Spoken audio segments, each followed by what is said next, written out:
نساؤکم تمہاری عورتیں، تمہاری بیویاں، حرث لکم حرث ہیں تمہارے لیے، حرث کھیت کو کہتے ہیں، فأتوا حرثکم تو آؤ اپنی کھیتی کے پاس، انا شئتم، انا جو ہے وہ اسم ظرف ہے، زمان بھی اور مکان بھی، انا کا مطلب یہ ہے کہ جب بھی سے مراد یہ کہ کوئی مخصوص وقت نہیں ہے کہ رات ہو یا دن ہو، یعنی جب بھی ضرورت ہو، ہاں روزے کی حالت نہ ہو، احرام کی حالت نہ ہو، اعتکاف کی حالت نہ ہو، اور پھر جہاں سے مراد جہاں سے اللہ نے حکم دیا پیچھے گزر چکا ہے، تم چاہو تم یعنی اس جائز حالت کے ساتھ، وقدمو اور آگے بھیجو، قدمو کا لفظ ہے نا قاف دال میم سے ہے، آگے بھیجنا، آگے کرنا، یعنی آنے والے دور کے لیے اہتمام کرنا۔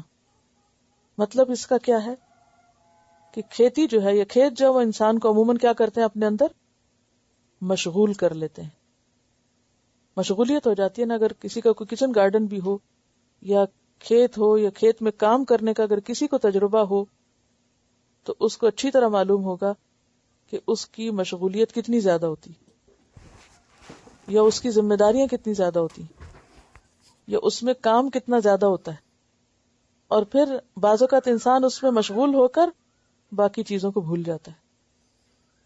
تو یہاں پر کیا فرمایا، ٹھیک ہے یہ لطف اللہ نے تمہارے لیے جائز رکھا، یہ تعلق، یہ سب کچھ، لیکن یہی سب کچھ زندگی نہیں بلکہ اس کے علاوہ اور کام بھی، اپنے فرائض کی ادائیگی، جس میں سب سے پہلے اللہ کا حق، جیسے نمازوں کی پابندی، یعنی نمازوں کے اوقات کا لحاظ رکھنا ہوگا کہ ایسے مواقع نہ ہو کہ جس میں تمہاری نماز ہی جاتی رہے، پاک ہی نہ ہو سکو۔ پھر اسی طرح آخرت کی بھی فکر کرو، پھر اسی طرح قدموں میں اولاد بھی ہونی چاہیے، محض تفریح نہ ہو، کیونکہ کوئی کھیت میں صرف سیر و تفریح کے لیے نہیں جاتا، دل بہلانے نہیں جاتا، بلکہ اس سے کچھ حاصل کرتا ہے۔ لِأَنفُسِكُمْ اپنے نفسوں کے لیے، یعنی اولاد ہو اور پھر اولاد کی اچھی تربیت ہو اور وہ تمہارے مرنے کے بعد تمہارے وارث ہوں، تمہارے لیے صدقہ جاریہ ہوں، بہت وسیع معنی ہے اس میں۔ وَاتَّقُوا اللَّهَ اور ڈرو اللہ سے، وَاعْلَمُوا اور جان لو، أَنَّكُمْ بے شک تم، ملاقوہ اس سے ملاقات کرنے والے ہو۔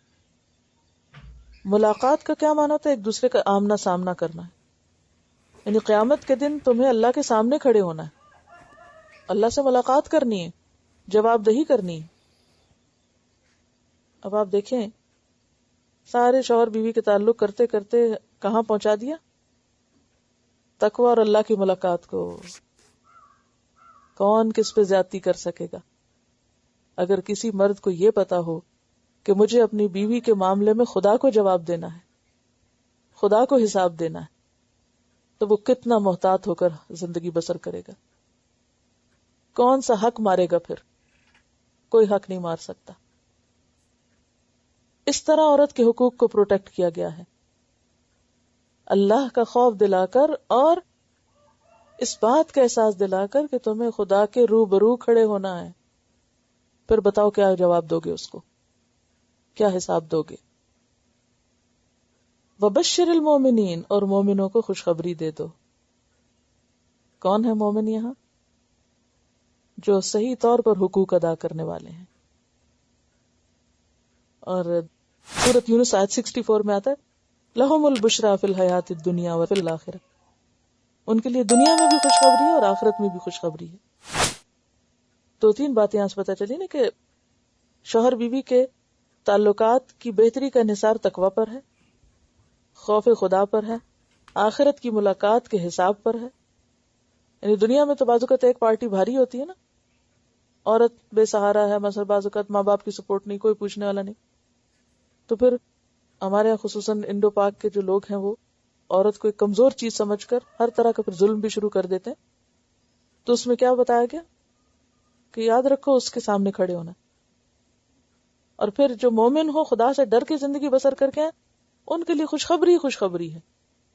کیونکہ آپ دیکھیے کہ گھر کے تعلقات شوہر بیوی کے اچھے ہوں گے نا، عبادت میں بھی لطف ہوگا، بچوں کی تربیت بھی اچھی ہوگی، اور باقی تمام امور بھی صحیح طور پر انجام پائیں گے۔ اور کہیں زیادہ انسان نیکیوں کے مواقع پھر پا سکتا ہے بنسبت اس کے کہ دونوں ایک دوسرے سے جھگڑ کے ساری بحثوں میں زندگی گزار دیں. تو اس میں کیا ہوگا؟ آپس میں لڑنے سے یا آپس میں جھگڑنے سے یا ایک دوسرے کے حقوق پامال کرنے سے یا ایک دوسرے پر ظلم و زیادتی کرنے سے انسان نیکی کا وقت پھر نہیں پاتا. بہت سے حقوق پھر ایک دوسرے کے مارے جاتے. تو اس لیے مومنوں کو خوشخبری ہے. دنیا کی خوشخبری کیا ہے اس میں؟ دنیا کے تعلقات اچھے ہوں گے. اور آخرت کی خوشخبری کیا ہے؟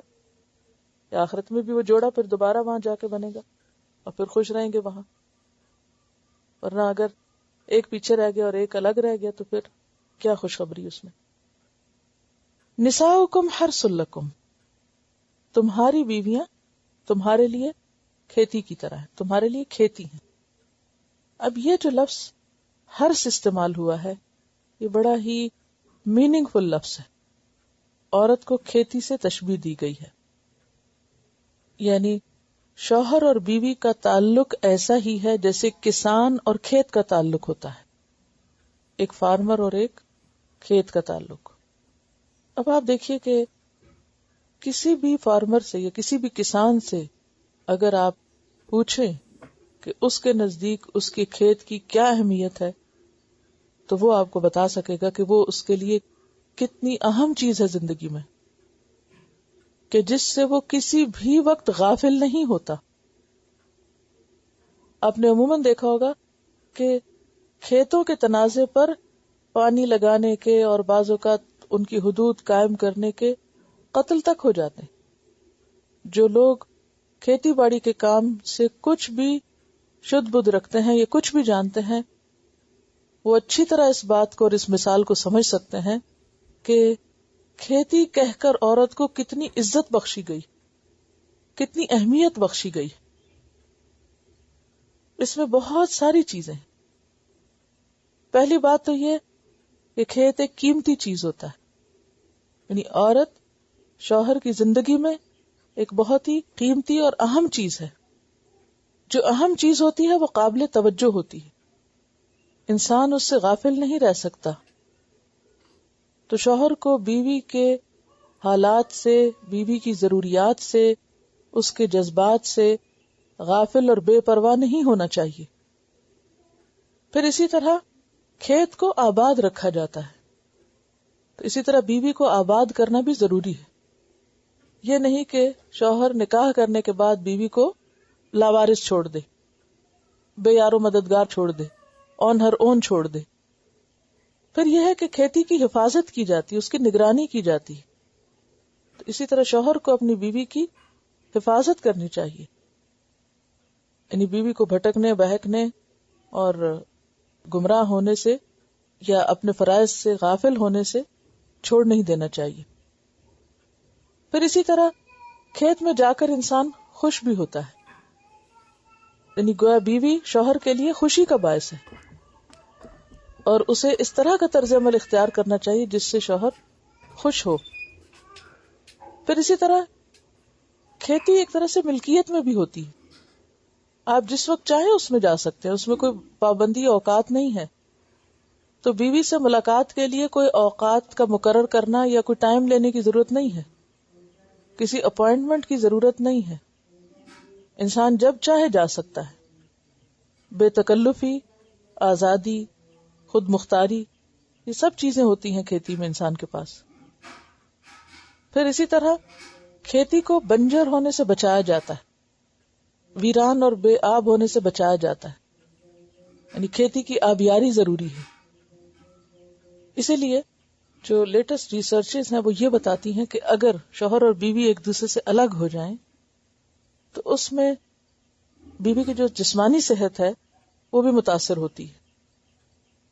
بالکل اسی طرح اگر جیسے کھیت ہے اور جس کا کھیت ہے وہ اس کے پاس جائے ہی نہ، وہ اس میں کچھ اگائے ہی نہ، اس کو سیراب ہی نہ کرے، اس کی کیئر ہی نہ کرے، اس کی پرواہ ہی نہ کرے، تو کیا ہوگا؟ کھیت اجڑ جائے گا، ویران ہو جائے گا، بے آباد ہو جائے گا. اسی طرح اگر شوہر بیوی سے کوئی جسمانی تعلق رکھتا ہی نہیں، کوئی اس کے حقوق ادا ہی نہیں کرتا، کیئر ہی نہیں کرتا، تو عورت بھی ایک طرح سے اجڑ جائے گی. اور جسمانی طور پر جو اس پر اثر پڑتا ہے کہ عموماً بڑھاپا جلدی آتا ہے، اور پھر اسی طرح یہ بھی ہے کہ عورت کی جو جذباتی اور جسمانی کیفیات ہیں ان کے اندر شدت زیادہ آ جاتی ہے اگر شوہر جو ہے وہ بیوی کے حقوق پوری طرح ادا نہیں کرتا یا اس کے ساتھ زیادتی کرتا ہے، کیونکہ وہ کیفیات عورت کے لیے غم، دکھ اور پریشانی کا ذریعہ بنتی، اور ایسے میں اگر کوئی لاپرواہی اختیار کرے یا جان بوجھ کر ایسا کرے تو اللہ کے ہاں اس کی پوچھ ہوگی۔ تو نساؤکم حرث لکم، تمہاری عورتیں تمہارے لیے کھیتی کی طرح ہیں۔ اور پھر آپ دیکھیے کہ کھیت اور باغ میں بھی فرق ہوتا ہے۔ باغ میں عموماً انسان کس لیے جاتا ہے؟ صرف دل لبھانے، لیکن کھیت میں کس لیے جاتا ہے؟ کچھ اگانے بھی، یعنی شادی کا مقصد محض دل لبھانا نہیں ہے بلکہ پیداوار حاصل کرنا بھی ہے۔ تو اولاد اور نباتات میں پھر مماثلت ہوگی۔ اور پھر آپ نے دیکھا ہوگا کہ کھیتی میں اگر دلچسپی نہ ہو تو صحیح پیداوار نہیں آتی۔ اگر شوہر کی بیوی پر توجہ نہ ہو تو اس کا اثر اولاد پر بھی پڑتا ہے۔ یعنی اگر کسان کھیتی کی کیئر نہیں کر رہا تو جو اس میں سے پیداوار نکلے گی، کیا مثلا کیئر میں کیا چیزیں آتی؟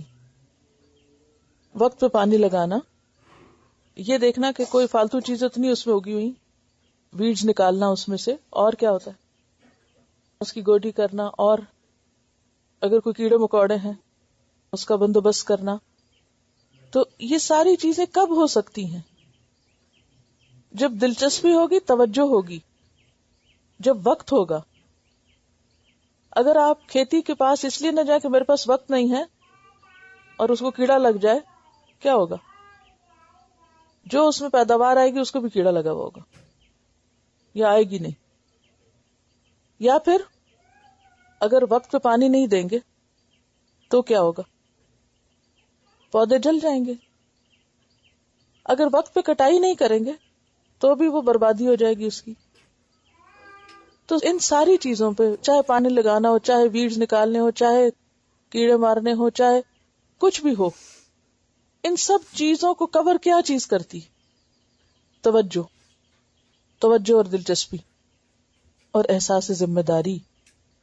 شادی جو ہے وہ احساس ذمہ داری کو نبھانے کا نام ہے۔ اور پھر جواب میں عورت کی جو ذمہ داریاں ہیں ان کی طرف توجہ دلائی گئی۔ نساؤکم حرث لکم فأتوا حرثکم انا شئتم۔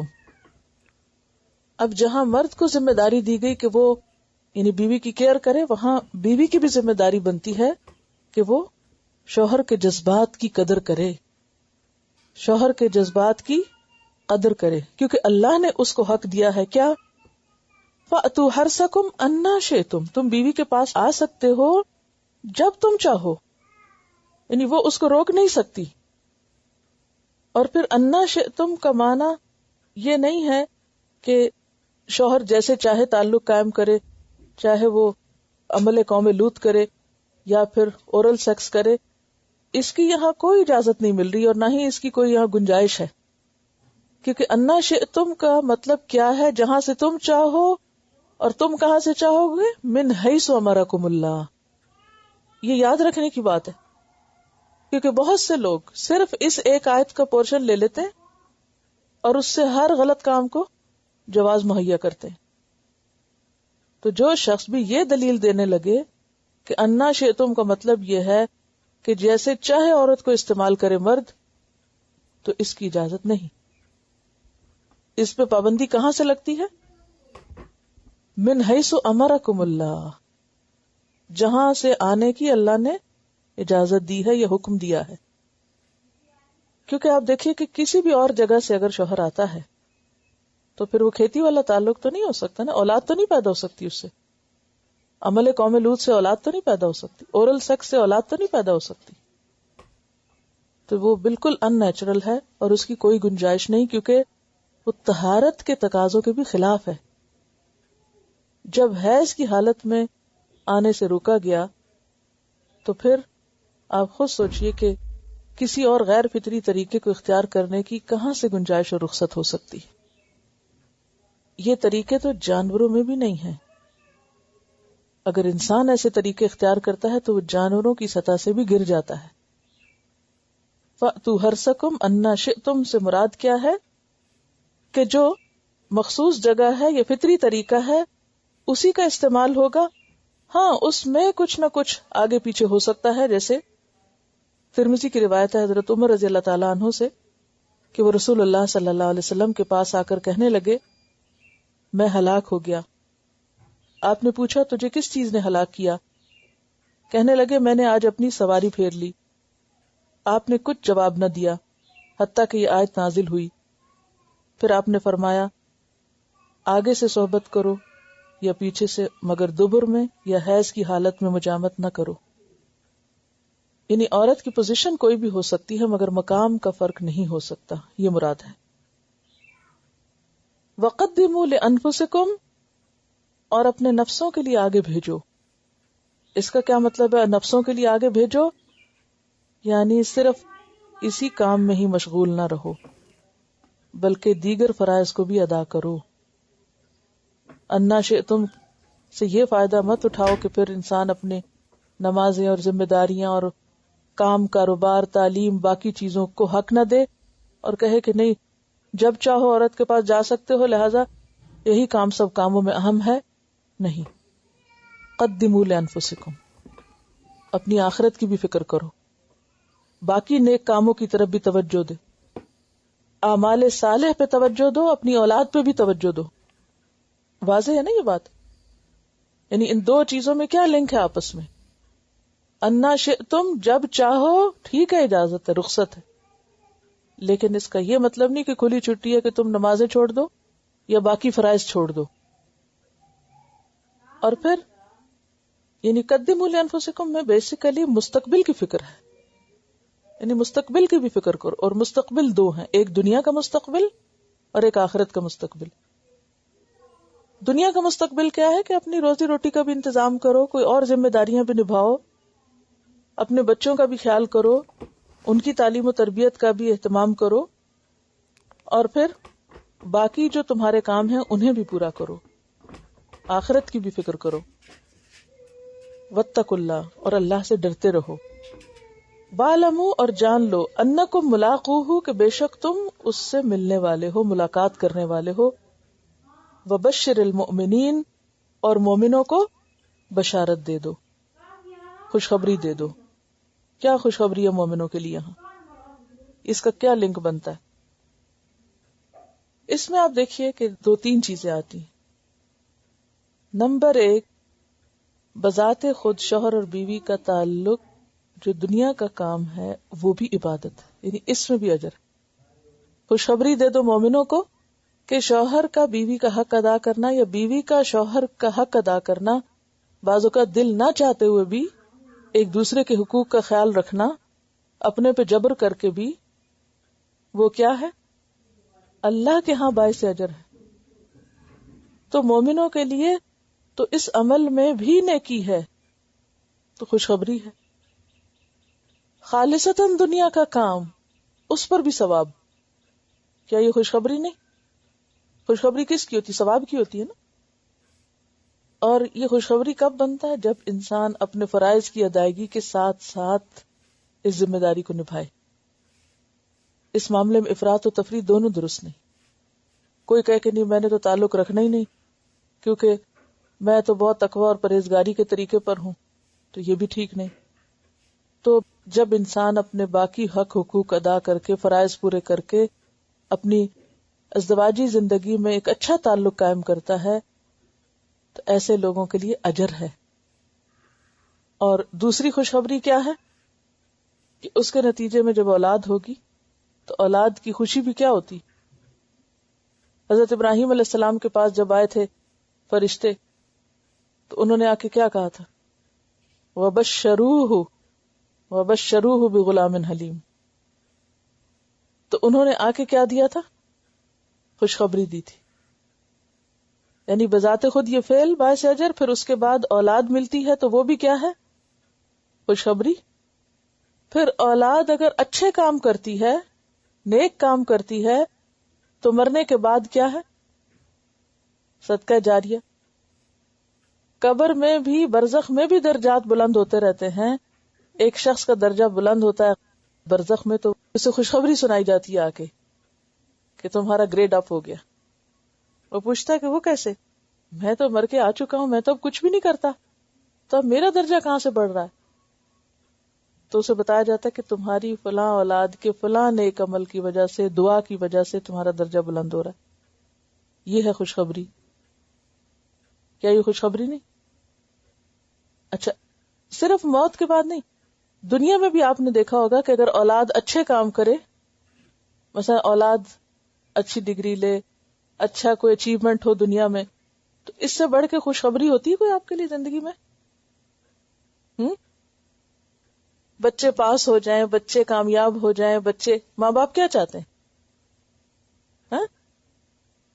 تو جو والدین اپنی ذمہ داریاں نبھائیں تو ان کے لیے دنیا میں بھی خوشخبری ہے کہ دنیا میں بھی اولاد آنکھوں کی ٹھنڈک بنتی, یہ خوشخبری. اور پھر قیامت کے دن بعض والدین کے اپنے عمل اتنے اچھے نہیں ہوں گے مگر ان کے بچے بہت نیک ہوں گے, بہت ہی اچھے کام کارنامے کر کے گئے ہوں گے. اب ماں باپ کا جنت میں درجہ نیچے ہے اور اولاد کا وہ اوپر ہے. اب اللہ تعالیٰ کیا کریں گے؟ اس اولاد کی وجہ سے ماں باپ کو کہاں پہنچا دیں گے؟ وہ اوپر لے جائیں گے. جیسے دنیا میں بھی حضرت یوسف علیہ السلام کی مثال سے آپ کو معلوم ہوگا کہ کیا ہوا تھا. یوسف علیہ السلام کے واقعے میں آپ نے پڑھا ہوگا کہ انہوں نے اپنے والدین کو عرش پر بٹھایا, یعنی اسٹیج پر یا تخت پر بٹھایا, یعنی حکومت ملی ہے بیٹے کو, تو نام کس کا بلند ہو رہا ہے؟ ماں باپ کا. تو یہ کیا ہے؟ دنیا میں بھی اولاد کی اچیومنٹس ماں باپ کے لیے کیا ہیں؟ خوشخبری. اب آپ سوچئے کہ وہ لوگ جو یہ سمجھتے کہ شادی نہ کرنا بڑی نیکی ہے, اور شادی نہ کر کے وہ سمجھتے ہیں کہ وہ بہت نیک کام کر لیں گے اور بڑے بڑے کام کر لیں گے, تو نہیں, ادھوری زندگی ہے. کیونکہ مومن کا ایمان کب مکمل ہوتا ہے؟ نکاح سے. نکاح سے ایمان مکمل ہوتا ہے. اب نکاح ہوگا اور پھر انسان کے لیے میں بچے نہیں پیدا کر رہا, تو بھی ادھوری بات, اس میں کوئی خوشخبری نہیں.